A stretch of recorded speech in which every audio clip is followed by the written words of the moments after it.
ملک شام جا رہے تھے، اسی راستے میں وہ بحیرہ راہب بیٹھا تھا۔ جب وہ قافلہ قریب آیا تو بحیرہ راہب اٹھ کر کھڑا ہو گیا۔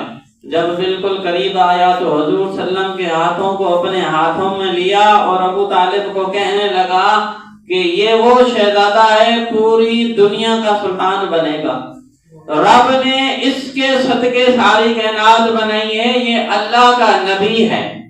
اب وہ جو لوگ تھے انہوں نے فوراً نہ مانا، وہ کہنے لگے دلیل کیا ہے، تو کیسے کہہ سکتا ہے یہ اللہ کا محبوب ہے، اللہ تبارک تعالیٰ کا نبی ہے، تو کیسے کہہ سکتا ہے؟ تو وہ بحیرہ راہب کہنے لگا کہ تم لوگوں نے نہیں سنا، تم لوگوں نے نہیں دیکھا کہ جب وہاں سے تمہارا قافلہ گزر رہا تھا سارے درخت جھک گئے تھے اس کے لیے، جب قافلہ آ رہا تھا سارے پتھر سلام کر رہے تھے، سارے درخت سلام کر رہے تھے، حجر و شجر ان کے لیے جھک کر سلام کر رہے تھے، اور یہ وہ درخت ہیں نبی کے علاوہ کسی کے لیے جھکتے ہی نہیں، پتھر ان کے لیے سجدے میں گر گئے، یہ وہ پتھر ہیں نبی کے علاوہ کسی کو سجدہ کرتے ہی نہیں۔ اور میں نے دیکھا کہ جب تمہارا قافلہ آ رہا تھا سارا کا سارا قافلہ دھوپ میں تھا، یہ شہزادہ جب گزر رہا تھا بادلوں نے ان کے اوپر سایہ کیا ہوا تھا، بادل اس کے اوپر سایہ کیے ہوئے ہیں، پتھر ان کے لیے سجدہ کر رہی ہیں، اور سارے درخت ان کی طرف جھک رہے ہیں، کوئی سلام پڑھ رہا ہے، کوئی سجدہ کر رہا ہے، کوئی سایہ کر رہا ہے۔ یہ اللہ کا نبی نہیں تو اور کیا ہے؟ اتنی شانیں کس کی ہو سکتی ہیں؟ بحیرہ راہب نے اس وقت حضور کی نشانیوں کو پہچان لیا، اور دونوں کندھوں کے درمیان حضور صلی اللہ علیہ وسلم کے دونوں کندھوں کے درمیان مہر نبوت تھی، اس کو بھی پہچان لیا تھا کہ یہ مہر جو ہے یہ نبی کی ہے، یہ آخری نبی ہے، نبوت کا سلسلہ اس پر ختم آ گیا، ساری کائنات اس کے صدقے بنی ہے۔ اللہ تبارک تعالیٰ نے پوری کائنات کے لیے عالم بنا کر بھیجا، حضور صلی اللہ علیہ وسلم کو پوری کائنات کے لیے عالم بنا کر بھیجا۔ صوفیاء نے ترجمہ کیا کہ ہر چیز حضور کے تابع ہے، جو حضور کی فرما برداری میں آ جائے، حضور اس کو اشارہ کر دے تو وہ حضور کے قدموں میں آ جائے، ہر چیز حضور کی فرما برداری میں اللہ تبارک تعالیٰ نے پیدا کی ہے۔ حضرت اسماء بن امیس رضی اللہ تعالی عنہ فرماتی ہیں کہ جب غزوہ خیبر ہوا، حضرت علی المرتضی حضور کے ساتھ تھے، جب خیبر کو فتح کر لیا نا، تمام صحابہ کرام حضور صلی اللہ علیہ وسلم واپس آ رہے تھے، ایک مقام آیا وہاں حضور نے عصر کی نماز پڑھی تھی لیکن علی کی عصر رہ گئی تھی، حضرت علی نے عصر کی نماز نہیں پڑھی تھی لیکن حضور نے وہاں حضرت علی کی گود میں اپنا سر انور رکھا اور تھوڑی دیر کے لیے آرام فرما گئے، تھوڑی دیر کے لیے آرام فرما گئے۔ یہاں علی نے دیکھا کہ ادھر سورج ڈوب رہا ہے، ادھر حضور میری گود میں آرام کر رہے ہیں، اب سورج ڈوب جاتا ہے تو رب کی نماز جاتی ہے، حضور کو اٹھاتا ہوں تو حضور کی اطاعت جاتی ہے، حضور کی فرما برداری جاتی ہے۔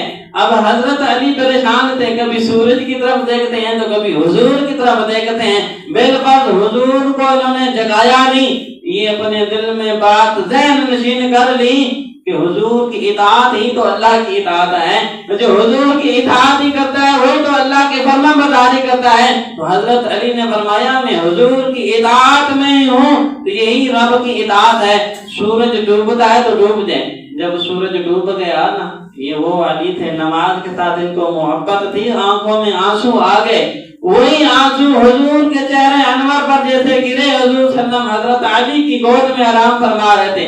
حضور نے پوچھا یا علی کیا ہوا، علی کیا ہوا؟ تو حضرت علی نے عرض کی یا رسول اللہ عصر کی نماز رہ گئی، سورج غروب ہو گیا۔ یہاں حضور صلی اللہ علیہ وسلم نے فرمایا علی، اب حضرت علی کا عشق جو تھا نا حضور صلی اللہ علیہ وسلم نے یہاں جانچنا تھا، فرمایا علی بتا قضا پڑے گا یا ادا پڑے گا؟ قضا پڑتا ہے تو مسائل بتا دیتا ہوں، قضا کیسے پڑھنی ہے، ادا کرنی ہے بتا۔ حضرت علی تھا وہ آگے، وہ پھر قضا کون سی پڑھنے والا ہے؟ عرض کی یا رسول اللہ ادا ہی پڑھوں گا، ادا ہی پڑھوں گا۔ حضرت اسماء بن امیس رضی اللہ تعالیٰ عنہ فرماتی ہیں حضور نے اشارہ کیا سورج کو اور دعا کی یا اللہ یہ علی تیرے محبوب اور تیری اطاعت میں تھا، تیرے محبوب کی اطاعت میں تھا، تیری اطاعت میں تھا، اس لیے اس کے لیے سورج کو واپس پلٹ دے، اس کے لیے سورج کو دے وما ارسلناک الا رحمت للعالمین، پورے عالم کے لیے رحمت بنا کر بھیجے گئے ہیں۔ ہر چیز حضور کی فرما برداری میں ہے، سورج بھی حضور کی فرما برداری میں تھا۔ حضور نے اشارہ کیا، دعا مانگی، یا اللہ علی میری اور تیری اطاعت میں تھا، اس کے لیے سورج کو واپس پلٹ دے، تو وہ سورج واپس آ گیا۔ حضرت اسماء بن عمیر فرماتی ہیں کہ وہ ایسے واپس آ گیا جیسے عصر کا وقت تھا، ایسے واپس آ گیا۔ تو حضرت علی نے عصر کی نماز ادا پڑھی، حضرت علی نے نماز پڑھی، پھر سورج غروب ہوا۔ حضور صلی اللہ علیہ وسلم کے چاچا ہیں حضرت عباس رضی اللہ تعالی عنہ، حضور صلی اللہ علیہ وسلم سے عمر میں بڑے تھے۔ کسی نے پوچھا یار عباس یہ بتا تو بڑا ہے یا تیرا بھتیجا تجھ سے بڑا ہے؟ تو حضرت عباس رضی اللہ تعالیٰ عنہ نے آگے انوکھا جواب دیا، فرمایا ویسے تو حضور مجھ سے بڑے ہیں، پیدا پہلے میں ہو گیا تھا۔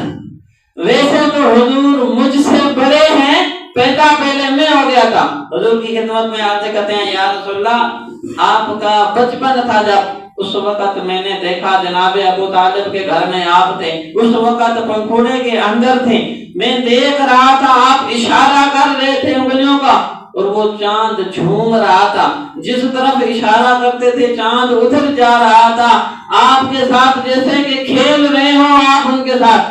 تو حضور صلی اللہ علیہ وسلم نے فرمایا، حضرت عباس نے پوچھا یا رسول اللہ وہ بات یاد ہے جب آپ چاند کے ساتھ کھیلتے تھے؟ حضور نے فرمایا میں بتا دوں کہ وہ چاند میرا کھلونا تھا، چاند ہی میرا کھلونا تھا، رب نے اسے میرے لیے کھلونا بنایا تھا، اس لیے میں چاند کے ساتھ کھیلا کرتا تھا۔ اعلیٰ حضرت فرماتے ہیں چاند جھک جاتا مہد میں، جس طرف حضور صلی اللہ علیہ وسلم اشارہ کرتے، مہد کہتے ہیں جس طرف حضور اشارہ کرتے چاند اس طرف جھک جاتا۔ کیا ہی چلتا تھا اشاروں پر، کھلونا نور کا، وہ نور کا کھلونا تھا۔ حضور صلی اللہ علیہ وسلم جس طرف اشارہ کرتے وہ چاند ادھر چلا جاتا۔ اعلیٰ حضرت فرماتے ہیں کہ اللہ نے حضور کو نور بنایا ہے، نور والے نبی کے کھلونے بھی نور بنائے، نور والے نبی کے کھلونے بھی نور والے بنے ہیں۔ تو اعلیٰ حضرت فرماتے ہیں تیری نسل پاک میں ہے بچہ بچہ نور کا، تو ہے عین نور، تیرا سب گھرانہ نور کا۔ تو اللہ نے حضور کو نور بنا کر بھیجا، بشر بھی ہیں نور بھی ہیں، لیکن جس طرح کے بشر ہیں ان جیسا کوئی بشر نہیں، اور جس طرح کے نور ہیں ان جیسا کوئی نور نہیں۔ تو حضور صلی اللہ علیہ وسلم نور بنا کر بھیجے گئے، تو اللہ نے بھی ان کے لیے کھلونے نور کے پیدا کیے۔ تو فرمایا وہ تو میرا کھلونا تھا، جس طرف میں انگلی سے اشارہ کرتا ادھر چلا جاتا، جو میں اس کو کہتا یعنی وہی کرتا۔ اور جب ابو جہل نے حبیب جمنی کو بلایا تھا اس وقت بھی تو حضور نے اشارہ کیا تھا نا کہ دو ٹکڑے ہو گیا، پھر اشارہ کیا دوبارہ جڑ گیا۔ تو حضور کے اشاروں پر چاند بھی چلتا ہے، حضور کے اشاروں پر سورج بھی چلتا ہے، جو حضور صلی اللہ علیہ وسلم جس کو حکم دیں پتھر بھی پانی پر دوڑنے لگ جاتا ہے، حضور اشارہ کریں تو درخت بھی آ کر حضور کے آگے آ کر سجدوں میں جھک جاتا ہے۔ ساری کائنات کو اللہ نے حضور کی فرما برداری میں پیدا کیا، ساری کائنات حضور کی اطاعت کرتی ہے۔ کامیاب وہی ہوتا ہے جو حضور کی اطاعت کرے، حضور کی اطاعت ہی اللہ کی اطاعت ہے۔ جو حضور کی اطاعت کرتے ہیں، جو حضور کی فرما برداری کرتے ہیں، یعنی وہ اللہ کی اطاعت میں ہیں، اللہ کی فرما برداری میں ہیں۔ ایک مقام تھا، صحابہ کرام عرض کرتے ہیں کہ حضور صلی اللہ علیہ وسلم ہمارے ساتھ تھے، ہم جنگ پر تھے تو وہاں پانی ختم ہو گیا، 1500 صحابہ کرام تھے، لیکن ایک پیالہ تھا جو حضور صلی اللہ علیہ وسلم کے پاس موجود تھا، اور سارے صحابہ کو پتا تھا حضور سخی اتنے ہیں جو مانگو عطا کر دیتے ہیں، جو حضور سے مانگا جائے حضور صلی اللہ علیہ وسلم عطا کر دیتے ہیں، سخی اتنے ہیں، سخاوت والے ہیں۔ حضرت جابر رضی اللہ تعالیٰ عنہ فرماتے ہیں کہ حضور صلی اللہ علیہ وسلم کے پاس سارے صحابہ کرام دوڑے، حضور نے پوچھا کہ کیا ہوا ہے؟ فرمایا اتنی تیز رفتاری میں آ رہے ہو، کیا ہو گیا ہے؟ حضرت جابر رضی اللہ تعالیٰ عنہ فرماتے ہیں کہ عرض کی یا رسول اللہ ہمارے پاس پانی ختم ہو گیا ہے، پانی نہیں ہے، ایک ہی پیالہ ہے آپ کے پاس، اس لیے ہم سارے دوڑے ہیں کہ ہمیں مل جائے۔ حضرت جابر رضی اللہ تعالیٰ عنہ فرماتے ہیں اس وقت حضور نے اپنا ہاتھ اٹھایا، یہ وہ ہاتھ ہے جس کو اللہ نے ید اللہ فوق ایدیہم فرمایا یہ یا رسول اللہ تیرا ہاتھ نہیں میرا ہاتھ ہے. اس ہاتھ کے بارے میں اللہ نے قسمیں اٹھائیں. حضور نے وہ ہاتھ اٹھایا, حضرت جابر فرماتے ہیں اس پیالے کے اوپر رکھا جو حضور کے پاس پانی والا تھا, اس کے اوپر حضور نے جیسے رکھا وہاں سے چشمے جاری ہو گئے, وہاں سے پانی کے چشمے جاری ہو گئے. فرماتے ہیں 1500 صحابہ کرام اس وقت پیاس سے نڈال تھے. ہم سب نے پانی بھی پیا, جس کو وضو کی ضرورت تھی وضو کیا, جس کو غسل کی ضرورت تھی غسل کیا, یہاں تک جانوروں کو پلایا. اور کسی نے پوچھا جابر آپ لوگوں کی تعداد 1500 تھی, سب کو پورا ہو گیا, سب کو پانی پورا ہو گیا ایک بیلا؟ تو حضرت جابر کا عشق تھا, فرماتے ہیں 1500 کیا 1,00,000 سے بھی زیادہ ہوتے تو سارے کے سارے سیر ہو جاتے, پانی ختم نہ ہوتا, سارے کے سارے سیر ہو جاتے, سارے پی لیتے اگر 1,00,000 کی تعداد ہوتی. یہ حضور صلی اللہ علیہ وسلم کی ساری چیز حضور کی اطاعت میں ہے. سورج بھی حضور کے اشارے پر, چاند بھی حضور کے اشارے پر, پتھر بھی حضور کو سجدہ کرتے ہیں, درخت بھی حضور کے لیے جھکتے ہیں, بادل بھی سایہ کرتے ہیں, ادھر پانی چشمے کی صورت میں نکلتا ہے. یہ حضور صلی اللہ علیہ وسلم کی شان ہی اتنی ہے. اللہ تبارک تعالیٰ نے پوری کائنات کو حضور صلی اللہ علیہ وسلم کی محبت میں اطاعت میں بنایا. ایک صحابی رسول حضور صلی اللہ علیہ وسلم کی خدمت میں حاضر ہوئے اور عرض کرتے ہیں یا رسول اللہ میری بیٹی کی شادی ہے, اس کے لیے آپ کچھ تحفہ عطا فرما دیں. میری بیٹی کی شادی ہے, کوئی تحفہ عطا کرتے. تو حضور صلی اللہ علیہ وسلم نے فرمایا ایک شیشی لے آؤ اور ایک لکڑی کا ٹکڑا لے آؤ.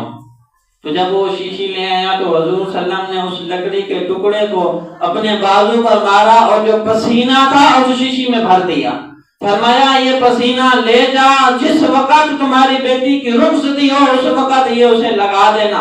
دراصل وہ پسینہ ہی خوشبو تھی, دراصل وہ پسینہ ہی خوشبو تھی. جب وہ صحابی لے گیا اور اس نے وہ خوشبو اپنی بیٹی کو لگائی, یہاں تک جو داماد تھا اس کو لگائی, وہ اس طرح کی خوشبو تھی, اس طرح کی پھیلتی تھی. وہ خوشبو صرف ان میں موجود نہیں رہی, روایتوں میں آتا ہے ان کے بعد جو نسلیں چلی ان نسلوں میں بھی خوشبو آتی تھی.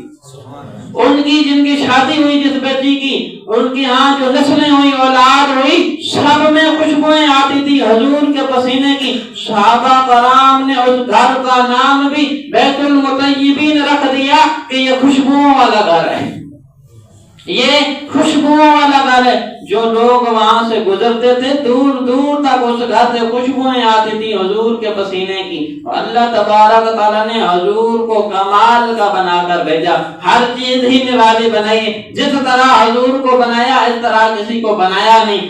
جو حضور صلی اللہ علیہ وسلم کو عطا کیا ایسا کسی کو عطا ہی نہیں کیا, چاہے مقام ہو, چاہے مرتبہ ہو, چاہے علم ہو, چاہے حسن ہو, جو کچھ بھی اللہ نے عطا کیا حضور کو بے مثال عطا کیا, اس طرح کسی کو دیا ہی نہیں. ساری کائنات کے بارے میں فرمایا وَمَا أَرْسَلْنَاكَ إِلَّا رَحْمَةً لِلْعَالَمِينَ, فرمایا اے محبوب ہم نے تمہیں عالم کے لیے رحمت بنا کر بھیجا, ساری کائنات کے لیے, سارے عالم کے لیے وہ رحمت بنا کر بھیجیں گے.